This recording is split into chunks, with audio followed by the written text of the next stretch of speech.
बोलो जयकारा बोल मेरे श्री गुरु महाराज की जय। अनंतपुर वासी भगवान की जय। श्री 108 श्री सद्गुरुदेव महाराज जी श्री तीसरे पातशाह जी ने जितना परमात्मा का कार्य किया वह अवर्णनीय है। उन्होंने स्थान स्थान पर सत्संग आश्रम निर्माण करवाए और केंद्रों की स्थापना की। समय समय पर उन केंद्रों में विराजमान होकर जो अमृत पर वचन फरमाए उन संपूर्ण वचनों को लेखनीबद्ध करना अत्यंत कठिन है। उनके श्री अमृत पर वचन उस दिव्य ज्योति की आभा है जिसने घट घट में प्रकाश भर सबको अलौकित कर दिया और वही किरणें युग युगांतरों तक प्रेमियों के हृदय स्थल में सदा जगमगाती रहेंगी। उनके श्री मुख प्रवचनों में से कुछ एक श्री अमृत प्रवचन यहाँ दिए गए हैं। प्रवचन नंबर 1। यदि किसी जीव में बिना भक्ति के अनेकों गुण हो तो भी वे गुण सत्पुरुषों की दृष्टि में कौड़ी के बराबर ही नहीं है। यदि केवल एक भक्ति का गुण है तो वह अनेकों गुणों से भी कहीं बढ़कर है। संत महापुरुष शारीरिक गुणों को नहीं देखते, वे भक्ति के गुणों को ही देखते हैं। उनकी दृष्टि में भक्ति का गुण ही सर्वोत्तम गुण है। रामायण में भी कहा गया है, भक्तिहीन गुण सुख सब ऐसे, लवण बिना बहु व्यंजन जैसे। जिस प्रकार नमक के बिना सभी व्यंजन फीके लगते हैं अथवा चांद के बिना सितारों जड़ित आकाश भी शोभायमान नहीं होता, इसी प्रकार ही भक्ति के बिना अनेकों गुण किसी काम के नहीं, क्योंकि भक्ति ही मनुष्य जीवन का सुंदर श्रृंगार है। संत महापुरुषों की दृष्टि में जिसके अंदर भक्ति का गुण विद्यमान नहीं है वह लोहार की धोकनी के समान है, अर्थात वह निष्प्राण होकर जीवन व्यतीत कर रहा है। सांसारिक दृष्टि में चाहे कोई लखपति बन जाए अथवा महासम्राट, परंतु भक्ति के बिना उसका कोई विशेष मूल्य नहीं है। गुरुवाणी में भी लिखा है, एक भक्ति भगवान जेह प्राणी के नाही मन, जैसे सुकरु सुआन नानक मानो ताहि तन। क्योंकि जिसने अपने जन्म के मूल्य को ही न पहचाना तो उसकी बुद्धिमत्ता, सुंदरता व कुशलता किस काम की। ये गुण तथा बुद्धिमत्ता तो उसे पिछले पुण्य कर्मों से मिल गई और अब यदि इस जन्म में श्रेष्ठता ना समझी और शारीरिक सुख भोगों में फंसा रहा तो मानो मनुष्य जन्म का दुरुपयोग किया।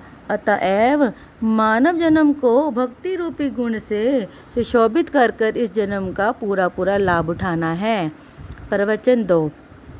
वास्तव में सद्गुरु के सेवक का दर्जा बहुत ऊंचा है। सर्वसाधारण लोग माया का दर्जा बहुत ऊंचा समझते हैं और वे दिन रात मायावी पदार्थों की खोज में लगे रहते हैं। वे माया की सीमा से बाहर नहीं जा सकते, परंतु जो सद्गुरु का सेवक है उसके लिए माया के पदार्थ तुच्छ है। सेवक के अंदर वह भाव होता है कि इष्ट देव ही मेरे सच्चे मालिक हैं और केवल वे ही काम क्रोध लोभ मोह अहंकार आदि शत्रुओं से मेरी रक्षा करने वाले हैं। सेवक के दिल में अपने इष्ट देव के प्रति जो ऊंची श्रद्धा व भक्ति होती है उससे सेवक के अंदर वही भक्ति पैदा हो जाती है। सेवकपन से बहुत लाभ है, क्योंकि यह भाव अर्थात कुल मालिक का ख्याल रखते हुए उसी कुल मालिक के स्वरूप में मिल जाता है। इसीलिए सेवक को बिना सद्गुरु के स्वप्न में भी दूसरा ख्याल नहीं आता। इसी का नाम भक्ति है और यही आत्मिक उन्नति का लक्ष्य है। संसार में कथनी करने वाले मनुष्य अपना पूरा जीवन वाचक ज्ञान में ही गुजार देते हैं, परंतु वे गुरु भक्ति को प्राप्त नहीं कर सकते। महापुरुष फरमाते हैं, भक्ति पंथ संभार तेरे भले की कहूँ। मनुष्य जब तक भक्ति और प्रेम के मार्ग में पाँव नहीं रखता तब तक उसकी हालत कुछ और होती है, किंतु जब वह प्रेम भक्ति के मार्ग पर चल पड़ता है तब वह कुछ और ही बनता जाता है। भक्ति मार्ग में पग रखने से पहले उसकी हालत गफलत और बेसमझी की होती है, तब उसकी आत्मा सोई हुई होती है और आत्मिक शक्तियाँ क्षीण होती हैं। जिसने मालिक से मिलने की राह पर पांव रखा है वह तो जागृत अवस्था में है, क्योंकि जब तक जीवात्मा में जागृति नहीं आती भक्ति और परमार्थ की कमाई की चाह ही पैदा नहीं होती तथा मालिक के मिलाप की इच्छा ही नहीं जागती। यदि किसी से में यह इच्छा और यह लगन जागी है तो समझना चाहिए कि उसकी आत्मा गफलत की नींद से जागृत हो चुकी है। यह जागृति सत्पुरुषों की संगति से ही मिलती है। सेवक को सुख और दुख दोनों अवस्थाओं में समान भाव से रहना चाहिए, क्योंकि जिज्ञासु को भक्ति मार्ग में दुख और सुख दोनों से लोहा लेना पड़ता है। जिस प्रकार दुख की अवस्था में घबराना नहीं, इसी प्रकार सुख की हालत में हर्ष में फूलना नहीं है। दोनों हालतों में स्वयं को सम रखकर आगे कदम बढ़ाना चाहिए। साधक तो हिम्मत और उत्साह से काम करता जाए। शरीर पर दुख सुख दोनों अवस्थाएं एक परीक्षा की तरह है।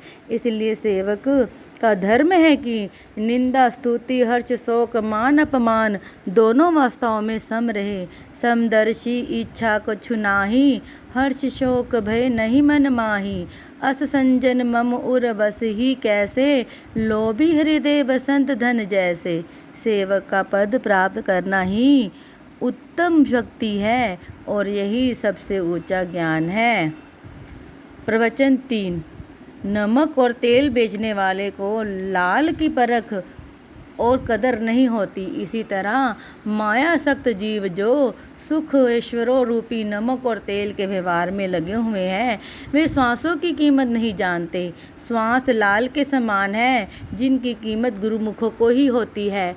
लाल को अगर मामूली पत्थर समझकर गवा दिया जाए तो दुनियाई दृष्टि में कितनी भारी हानि है। इसी प्रकार सत्पुरुषों की दृष्टि में एक श्वास का मालिक के सुमिरन के बिना व्यर्थ चले जाना बड़ा भारी नुकसान है। इसका अनुमान गुरुमुख ही लगा सकते हैं। परम संत श्री कबीर साहब जी ने तो एक एक श्वास की कीमत त्रिलोकी के समान बताई है। कहता हूँ कहीं जात हूँ कहीं बजाए ढोल, श्वासा खाली जात है 3 लोक का मोल। इस समय अनमोल लाल को भाती है, इसे नष्ट ना करते हुए उसकी कदर करनी चाहिए। यदि श्वासों को परमार्थ की कमाई में खर्च किया जाए फिर तो उसकी कीमत ठीक है, अन्यथा नहीं। एक एक श्वास का मूल्य जब 3 लोगों की संपदा है तो फिर दिन रात 24 घंटे में व्यर्थ जाने वाले श्वासों का कितना नुकसान होगा, यही विचार करना है।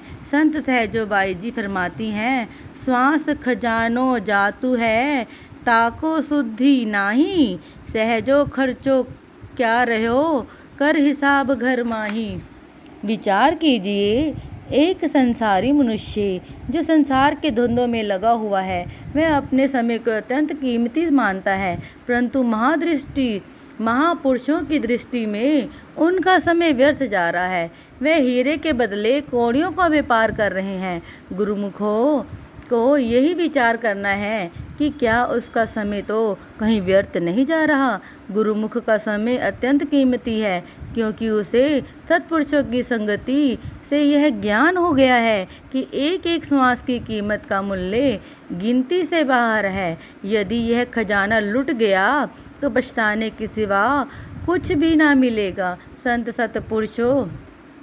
सत्पुरुष गुरुमुख को पारखू बना देते हैं, जिससे गुरुमुख जन अपने समय का मूल्यांकन कर सके। अतएव गुरुमुखों का कर्तव्य है कि अपने समय की कीमत को पहचानते हुए अपने श्वासों की पूंजी को सद्गुरु के दिए हुए शब्द तथा नाम की ओर लगाएं, तभी सफलता प्राप्त हो गई। बोलो जयकारा बोल मेरे श्री गुरु महाराज की जय।